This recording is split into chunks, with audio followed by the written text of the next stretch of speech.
આપણે આ ભીંડા સરસ લીધા છે, એકદમ મસ્ત. અને ચોમાસાનો ભીંડો તો એકદમ સરસ આવે અને તાજો અને તેલ જેવો સરસ ભીંડો છે. તો આપણે ભીંડાનું શાક બનાવવાનું છે. તો આખા ભીંડાને એક કોર મૂકી દે ને એવું શાક બનાવવાનું છે. તો હાલો આપણે આને કટિંગ કરી નાખીએ. આપણા એકદમ મસ્ત ભીંડા સરસ કટિંગ કરીને રાખી દીધા છે. તો આપણે હવે એનું શાક બનાવવાનું છે સરસ. આપણા ભીંડાને કટિંગ કરી લીધા છે. તો આપણે હવે એનો ભીંડાને વઘાર કરીશું. ગેસ આપણે ચાલુ કરીશું. મસ્ત આપણે હવે ભરેલા ભીંડાને કોર મૂકે એવું શાક બનાવવાનું. આપણે 2 પાવડા તેલ નાખીશું. આપણે એમાં જીરું નાખીશું. આપણે હવે ભીંડાને એડ કરી દઈશું અંદર. આપણે લસણને સરસ ફોલી તૈયાર કરી. આપણે ભીંડાનું સરસ શાક બનાવવાનું છે. આપણે 1 ચમચી મરચું નાખીશું. 1 ચમચી નાખવાનું છે મરચું. આપણે એને સરસ મિક્સ કરી દઈશું. આપણે આને એક વાટકામાં બહાર કાઢી લેવાનું. આપણે એમાં ધાણા જીરું એડ કરીશું. 1/2 ચમચી ચપટી ભરીને હિંગ નાખીશું. હળદર નાખીશું.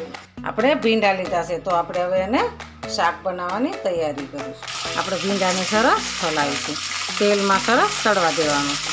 આપણે એમાં સ્વાદ પ્રમાણે મીઠું એડ કરીશું. આપણે એમાં હળદર નાખીશું. 1/2 ચમચી હળદર નાખીશું. આપણે એને સડવા દેવાના. આને આપણે ઢાંકવાનો નથી. ઢાંકીએ ને તો આપણે ચીકણો થઈ જાય છે. એટલે આને ઢાંકવાનું નહીં, એકદમ મસ્ત શાક બનાવવાનું. સરસ આપણે ધીમા ધીમા ગેસે હલાવતું રહેવાનું. એકદમ મસ્ત ભીંડો, તાજો તેલ જેવો ભીંડો છે. અને આને આપણે મસાલા કરી અને સરસ બનાવી શાક તો ખાવાની મજા આવે. તો આ મારો વિડીયો ગમે તો લાઈક તો જરૂર કરજો. અને નવા હોય ને તો સબસ્ક્રાઈબ કરી દેજો. અને મારા બીજા વિડીયો જોવા હોય ને તો એને આગળ લિંક આપેલી છે. તો એમાં તમે લિંક દબાવીને જોઈ શકો છો. આપણા ભીંડાનો કલર ચેન્જ થવા માંડ્યો છે.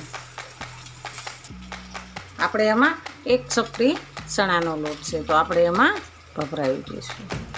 જાજો નથી નાખવાનું, થોડુંક અમથું નાખવાનું છે.